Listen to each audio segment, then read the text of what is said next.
AP high court న్యాయమూర్తిగా justice Lisa Gill బాధ్యతలు చేపట్టారు. హైకోర్టులోని మొదట కోర్టు హాల్లో ప్రధాన న్యాయమూర్తి ధీరజ్ సింగ్ ఠాకూర్ లిసా గిల్తో ప్రమాణ స్వీకారం చేయించారు.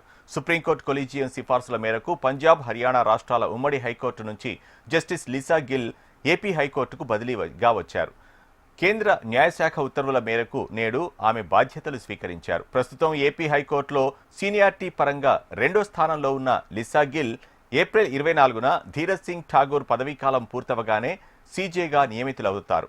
సీజేగా నియామకమైతే జస్టిస్ లిసా గిల్ ఏపీకి తొలి మహిళా ప్రధాన న్యాయమూర్తిగా చరిత్రలో నిలిచిపోనున్నారు.